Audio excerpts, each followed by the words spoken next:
অবশেষে প্রকাশ করা হলো সালমান এফ রহমানের খেলাপি ঋণের পরিমাণ। অবশেষে খেলাপি ঋণের হিসাব প্রকাশ করা হলো বেক্সিমকো গ্রুপের কর্ণধার সালমান এফ রহমান, যার মাধ্যমে প্রথমবারের মতো ঋণখেলাপির তালিকাভুক্ত করা সাবেক প্রধানমন্ত্রী শেখ হাসিনার বেসরকারি শিল্প ও বিনিয়োগ বিষয়ক উপদেষ্টাকে। শুধু জনতা ব্যাংকের এক শাখা থেকেই ঋণের নামে প্রায় ২৭,০০০ কোটি টাকার ঋণ নিয়েছেন তিনি। জাবি শাখার মোট ঋণের ৬৫%। এরই মধ্যে ১৮,০০০ কোটি টাকার বেশি খেলাপি হয়ে গেছে। এসব ঋণের অধিকাংশই ছিল বেনামি। পরে বাংলাদেশ ব্যাংক উদ্যোগ নিয়ে বেনামি ঋণগুলো তার নামে সংযুক্ত করেছে। চাঞ্চল্যকর এসব তথ্য বাংলাদেশ ব্যাংকের প্রতিবেদন ও জনতা ব্যাংকের নথি ঘেঁটে পাওয়া গেছে।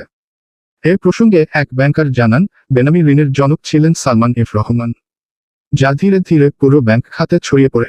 বিশেষ করে আলম গ্রুপের বেশিরভাগ ঋণই বেনামি। এখন প্রায় সব অসাধু ব্যবসায়ীর বেনামি ঋণ রয়েছে। তিনি বলেন, ব্যাংক খাতে লুটপাটের বেশিরভাগই বেনামি ঋণ। অর্থাৎ ঋণ নেন একজন, ভোগ করেন অন্যজন। প্রকৃত সুবিধাভোগী থাকেন সব সময় ধরাছোঁয়ার বাইরে।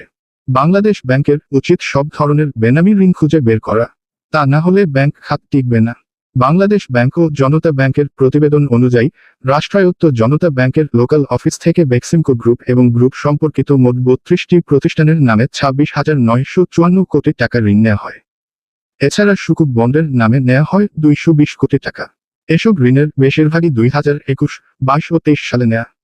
এর মধ্যে অ্যাডভেঞ্চার গার্মেন্টস ৬০৯ কোটি, অ্যাপলো অ্যাপারেলস ৭৯৮ কোটি, অটামলুপ অ্যাপারেলস ৮২২ কোটি, বে সিটি অ্যাপারেলস ৮৯২ কোটি, বেক্সিমকো লিমিটেড ২,২১৬ কোটি, বেক্সিমকো পিপিই ২৬ কোটি, বেক্সিমকো ফ্যাশনস ৯৩৬ কোটি, বেক্সটেক্স গার্মেন্টস ৮৮৫ কোটি, কসমোপলিটান অ্যাপারেলস ৯৬১ কোটি, কজি অ্যাপারেলস ৯০৬ কোটি, ক্রিসেন্ট ফ্যাশন অ্যান্ড ডিজাইন ১,৬৯০ কোটি, এসকর্প অ্যাপারেলস ৮১৯ কোটি, অ্যাসেস ফ্যাশনস ১,৭৫৮ কোটি, ইন্টারন্যাশনাল নেটওয়ার্ক অ্যান্ড অ্যাপারেলস ১,২৫০ কোটি, international network and apparels unit ৬৪৯ কোটি, কাঁচপুর অ্যাপারেলস ৭৫৯ কোটি, মিডওয়েস্ট গার্মেন্টস ৭৩২ কোটি, নিউ ঢাকা ইন্ডাস্ট্রিজ ১,৬৮৬ কোটি, পিয়ারলেস গার্মেন্টস ৯৬০ কোটি, পিঙ্ক মেকার অ্যাপারেলস ৯০২ কোটি, প্লাটিনাম গার্মেন্টস ৮৩৭ কোটি,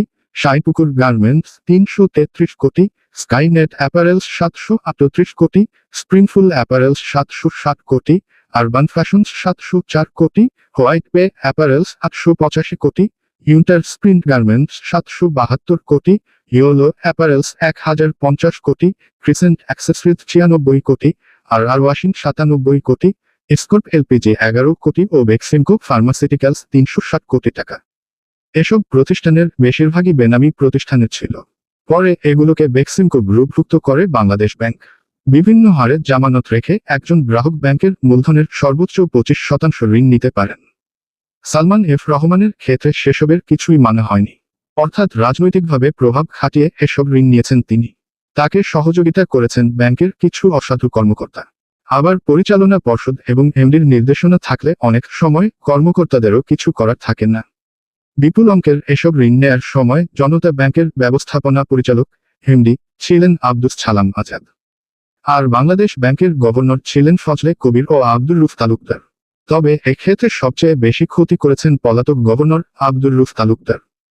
তিনি অর্থ সচিব থেকে গভর্নর থাকা পর্যন্ত পুরোটা সময় আব্দুস ছালাম আজাদকে প্রশ্রয় দিয়েছেন, যে কারণে আব্দুস ছালাম আজাদকে সরিয়ে দেওয়ার চেষ্টা করেও ব্যর্থ হয়েছেন সাবেক গভর্নর ফজলে কবির। বিশ্বব্যাংকের ঢাকা অফিসের সাবেক মুখ্য অর্থনীতিবিদ ড. জাহিদ হোসেন বলেন, তিনি তো এখন মানুষ খুনের অভিযোগে জেলে আছেন। আর্থিক অপরাধের জন্য তার বিরুদ্ধে মামলা হতে পারে।